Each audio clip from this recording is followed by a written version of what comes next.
got a listener who calls into my voicemail system who doesn't like the sound of his voice, asked me not to play it on air, so I'll just tell you what he said. He directed me to this video that, I forget the title of it, something like how to tell that there are angels in your house or something like that. I figured we'd kind of go through it because there's apparently a list of things that you can look at to tell if there's an angel in your home. Of course, I don't believe in any of this garbage. It's complete nonsense. But let's just take a look at the list, shall we? Let's just start out by watching the video. This is how it starts. Angels are everywhere and they are always present in your life. Calming music, notice. Calming music and pretty background, okay? They have been assigned to each of us to guide you, watch over you, assist you, and protect you in your everyday life. Okay, I'm going to need a little evidence for this. It kind of goes on like this for a while, and of course it's like a robotic voice, so I figure I'll just read it. This means they could also be present in your house at various times, and they often leave signs to let you know that they visited your house or they're nearby. So how do you know if an angel is in your house? Here's how angels make their presence known and how you can improve your sensitivity to their energy, whatever the hell that means. Okay, here's number 1. The first sign an angel is in your home. Sign number 1. Finding feathers. What if you have a pillow that uses feathers? Is that also a sign that there's an angel there? That you bought a pillow that has feathers in it? I mean, feathers are going to come out of pillows every now and then, right? Is it still a sign of an angel? One of the most common signs that angels are present is when you find feathers in your space. Dude, this is just bad. The robotic voice, it's all terrible. When you see feathers and there's no possible source for this in your house, it is a sign that an angel has visited you in your home. How about, like, what if a friend comes over and drops, like, a feather off of one of their sequin dresses or something like that? You ever consider that one? Does this even happen to anybody? Has this literally ever happened? It is a beautiful sign that they are near, guiding, loving, and helping you in the background. Sign number 2, finding coins. Oh, wow. Because we know coins are notoriously never dropped anywhere. You never find coins anywhere. So this would be completely out of the blue and mysterious and confusing and absolutely no other explanation but angels, right? Finding coins. Finding coins is also one of the signs that angels are present in your house. When you find a coin randomly or someone gives you a coin, you may need to pay attention. Check your coin. Does it have something significant for you in it? Do coins contain items that I was unaware of? I didn't know that coins could be opened like treasure boxes. Like the date of the coin, ? What were you thinking or asking for right before you notice it? Not noticed it, but notice it, okay? Observe what's happening within and around you when you found the coin so you will be able to decipher the message that your angels were trying to tell you. Sign number 3, spiritual chills. What is a spiritual chill? Whenever angels are in the same space as you, there's a possibility that you'll experience a spiritual chill. This is because angels are beings of very high frequency. I love how they're just saying this, like stating it as a fact, as though they have, more insight into the situation than you do. Like they know more about this stuff than you because God came and talked to them personally about this and explained it to them. There's a frequency and you let off certain frequencies and angels let off other ones. Just complete nonsense. This means that whenever they're near you, there will be a noticeable change in the surrounding energy as angels are so energizing. Okay. Oh, wow. These backgrounds are actually getting pretty cool. I like this. That's why it's not a surprise when you feel some tingling sensations on your skin, which are also called spiritual chills. Oh. Tingling sensations, you say. Okay. Humans have lower energy vibration than angels, so when our own energy gets in contact with the energy of angels, it amplifies your energy and vibration as well, which is why spiritual chills happen. Again, they're just making this up and pretending they know more about it than you do. It's complete nonsense. It could manifest as goosebumps or skin tingling for no apparent reason, and this is a sign that an angel is in the home. Couldn't possibly be due to any other thing, right? Sign number 4, ringing in your ear. Oh, tinnitus. Okay. So we're just listing random symptoms of conditions that, any given person could have. If you have tinnitus, then it's a sign that an angel is nearby. You find coins, it's an angel. You have ringing in your ears, it's an angel. You sneeze, it's an angel. You find a feather, it's an angel. Like, come on, give me a break, people. Another sign of an angel presence is when you experience hearing something ringing in your ears when you don't have a medical condition. If you hear ringing in your ears, it means you have a medical condition. People buy this stuff. Seriously. These people, like this video, is one of many that is advertised all over the place. That's why the caller called in the first place. They wanted me to address the fact that these videos exist, and it frustrates the hell out of them. So I totally get it. This could be a sign that you're tuned into the divine sound of angels in the universe. However, this comes as a ringing in the ears because it's believed to be a message from your angels that you are not ready to hear. And what happens if it's a message you are ready to hear? Is it like a screaming in your ear, or? It is your angel's way of downloading their guidance and knowledge to your mind and allowing your consciousness to translate it when the time is right. So it's like the dial-up sound is what you're saying. Okay. I gotta find the dial-up sound now.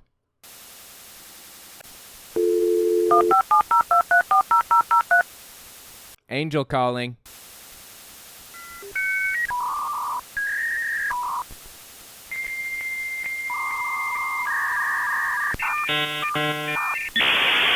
I have a message for you. This is an angel.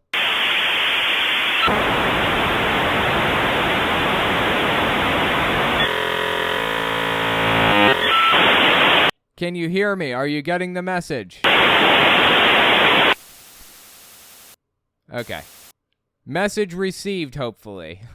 God, it's so stupid, dude. Anyways, so yeah, that was an angel downloading their guidance and knowledge to your mind and allowing your consciousness to translate it when the time is right, apparently. And as you continue to grow spiritually and raise your vibration, you will be more tuned in to angels. Sign number 5, feelings of warmth. Couldn't be that it's too hot in your house, right?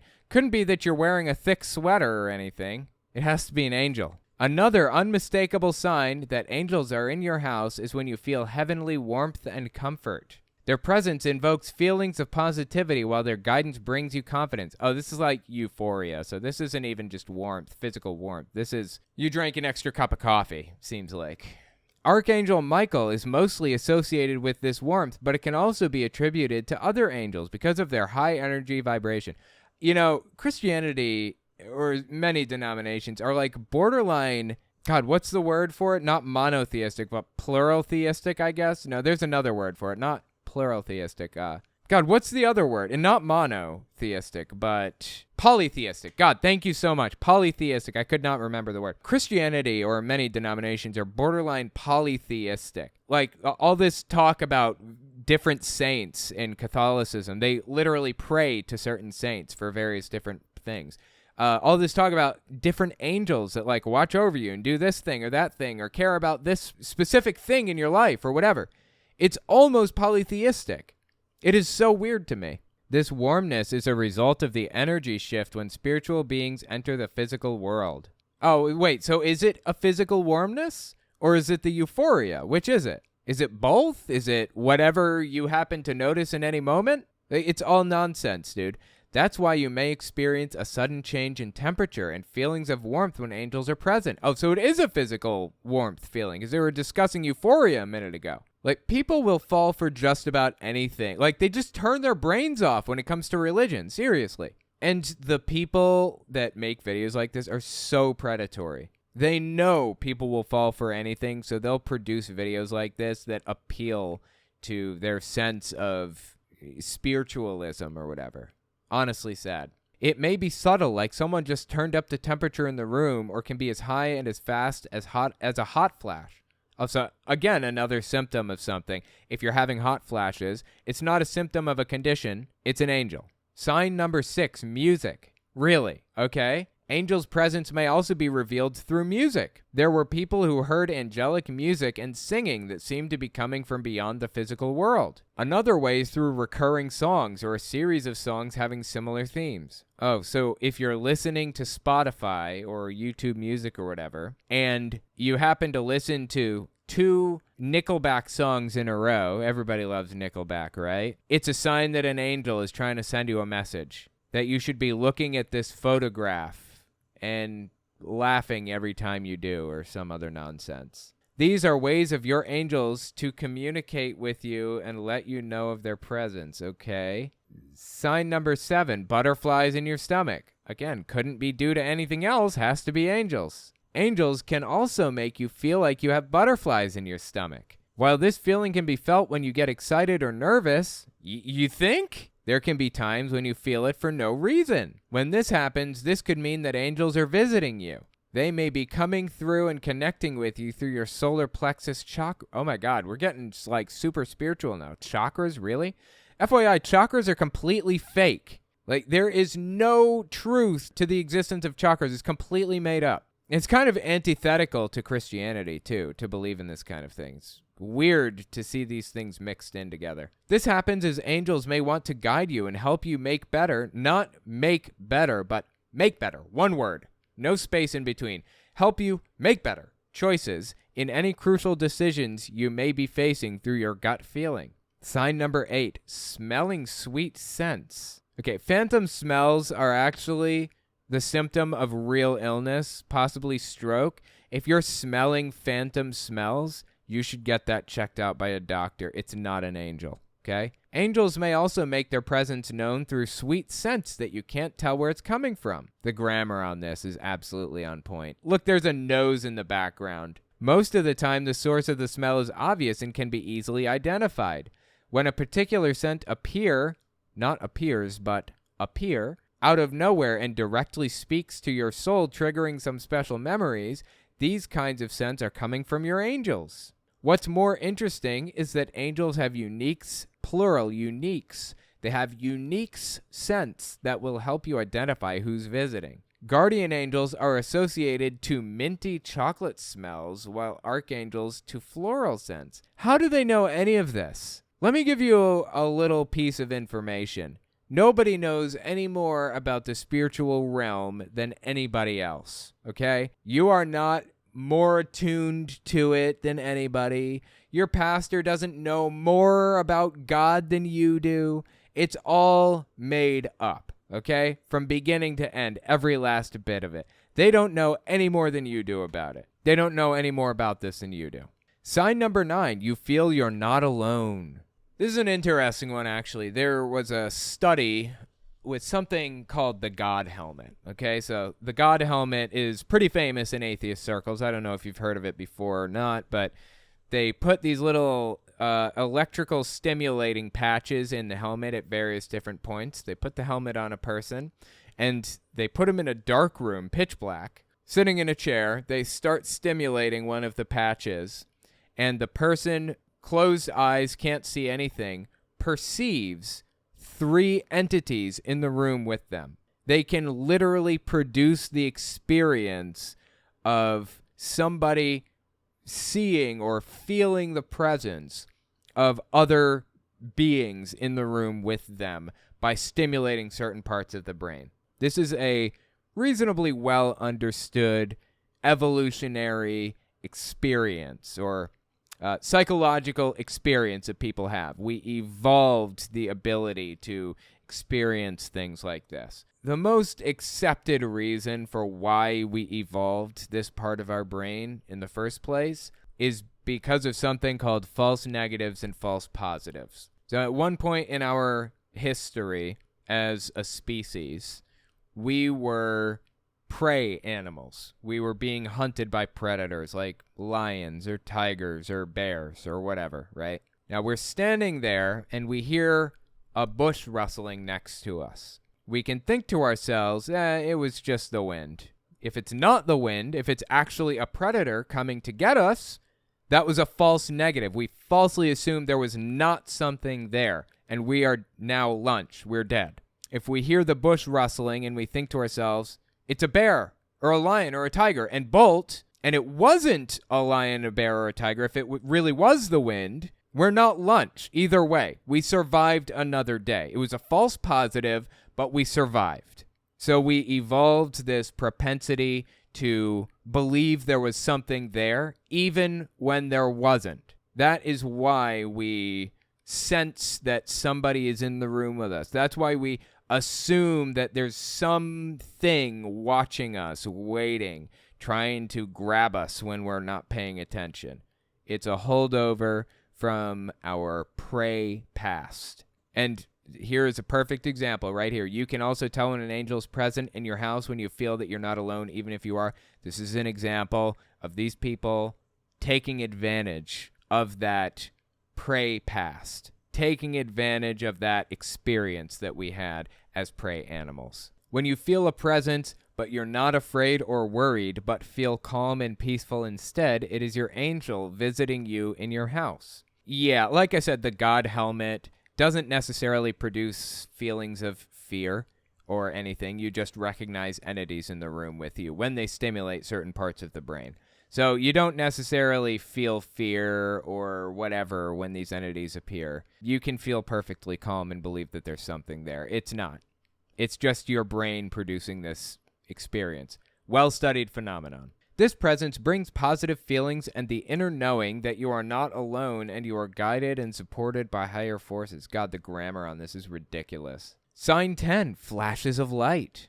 Okay. Flashes of light are one of the most common signs that angels are visiting your house. I'm trying to get through these flashes without causing seizures. Seeing unusual or unexplained flashes or shimmers of light, seeing color around you or another person is a sure sign of an angel's presence. Okay, that's weird because I see colors around me all the time. Like, I'm seeing colors all over the place. Like, my lights are kind of a yellowish white color. My keyboard is white. I have another black keyboard in front of me. I have black monitors. Like, what do they mean, colors? I mean, I see in color. I don't just turn color off randomly. I don't understand. This is because angels are beings of light and love, and it only makes sense that angels would send this sign to inform you of their presence. What if it's devils? Do you ever consider that possibility? What if it's demons that are sending you these signs? Aren't demons just fallen angels? Can't they produce all the same phenomena as angels? These are some of the most common signs that angels are in your house. Invoke their presence and invite them in your home, so your home will be filled with blessings and wrapped in angels' protection every day. Please don't forget to subscribe. No, that's going to be a no from me, dog. Sorry. Wow, that was one hell of a video. So anyways, just bizarre, dude. I don't know. Let me know what you think about it in the comments. That blows me away. And don't click on garbage like that. It's complete nonsense. Wait, you got those subway coins for Christmas, Owen. Does that mean you're haunted by angels now? Oh no, you're right. I am. I got 5 coins for Christmas. Holy heckers. I'm haunted by angels. What am I going to do? That's a good point. I didn't even think about that. These are the subway coins that have been used. So it started out, the subway was created in the early 1900s. I think 1898 is when construction started. And I think it finished in like 1902, right? They built 2 subway stations, or 4 or something like that. One on 42nd Street, one in Harlem. I forget. Anyways, Grand Central was one, I think. They were a nickel originally. You put a nickel in, you ride the subway wherever you want to go. Some years later, they upped it to a dime. And when it was time to up it to 15 cents, the engineers had trouble building a coin acceptor that only accepted 2 different separate coins. So instead, they sold these tokens, subway tokens, at the counter in each subway station at the booth or whatever. And they started out in 1953 with the one on the far right, I think. It had a little Y cut out of it. It should be on the far right on your screen. A couple years later, 1970, they did another one. I think they raised it to 30 cents or something like that. Came with a little piece of paper. It says the subway fare was a nickel for the first 44 years and a dime for the next 5 years. In 1953, the fare was set to rise to 15 cents, but engineers couldn't design a turnstile that would accept 2 different coins. Thus, the token was born. With the introduction of the versatile Metro card, tokens were retired. Yeah, you just have a little card, like a credit card kind of, that you scan. You buy it, and you just scan it, and you can go through. Yeah, that's one of the things I got for Christmas, and I think that's pretty cool. I feel like at a certain point, you've got way too many Pokemon, though, right? Like, I kind of drew the line when they came up with Garbodor and Trubbish, the trash Pokemon. They're literally a bag of trash. That is too far entirely. Really. Trubbish, a trash bag. You have a Pokemon that is a trash bag. Come on. That's too much, guys. So yeah, that's where I drew the line. I mean, the original 150 had stupid Pokemon too, but Trubbish, that's bad. What element is he? That's a good question. Let's see. Poison. That makes sense. Gender. 50% male, 50% female. I didn't know they had that option as gender. Weird. Huh. Okay. Anyway, the point is, it's just way too far now. Way too far. Pokemon is just running out of ideas at this point. Absolutely. Seriously. Trubbish? Come on. They couldn't do better than Trubbish, a pile of trash. Muck and Grimer are objectively better Pokemon because they're not a pile of trash. You need humans to create trash, right? How do you create trash without a human? How did this Pokemon evolve into existence in the first place? Just nonsense, dude. Really bothers me that Trubbish exists. So that's when I stopped playing Pokemon, when Trubbish came to be. Actually, it was way before that. I've never actually finished any Pokemon games except for like Fire Red and Leaf Green. The originals, actually. I had Blue on the original Game Boy. It was a fantastic game. An argument in favor of Trubbish. Pokemon is based in Shintoism. Spirits reside in all things. So a trash, gear, or sword Pokemon makes sense. Okay, that's a fair argument. I can get on board with that. I appreciate the super chat queue. It's still a little far-fetched, but I do appreciate that argument. That's a decent argument. A trash-carrying Pokemon would be fine. I agree, Lurking Off. But this is not a trash-carrying Pokemon. This is an actual bag of trash. The Pokemon is a bag of trash, and that's absurd to me. Muck. You're right. You're right. The original Pokemon, some of them were stupid too. I gotta give you that one. But Muck was not a bag of trash, okay? How would a bag of trash even evolve that has lollipops for hands? At least Muck is like, presumably poisonous mud, right? It's not a bag of trash. Budman Buds, last week he showed compassion to Enlo when Flynn was being a dick. QAnon is nuts, but Flynn was telling a 5-year-old there is no Santa, not how to bring these people back. Why I subbed to your channel. I appreciate that. Yeah, absolutely. It was disgusting. I just don't like seeing people like attack other people and be assholes to them for no reason. You don't have to be like that. Like, you can be a kind, compassionate person instead. And also, being a jerk like that causes the backfire effect. It turns people against you, makes them feel like they're being attacked, and makes them less likely to consider the things that you're saying. He should have been a lot kinder and lighter and nicer. It just bothers me deeply when I see people being dicks to others. That's why I don't insult people. Now, I did lay it on the line pretty heavily for a lot of these people tonight with this last one, but, you know, I wouldn't actually say that to their face. And I believe that it's against their rules to listen to this. I just want to make it blatantly obvious and perfectly clear to everybody that's watching, who knows, maybe one of their followers, that they lied. They lied. Blatantly, flat out lied. Claimed to hear the voice of God when they did not. So, anyways, yeah. I have compassion for everybody. I think it's wrong to be a D-bag to people or to insult people.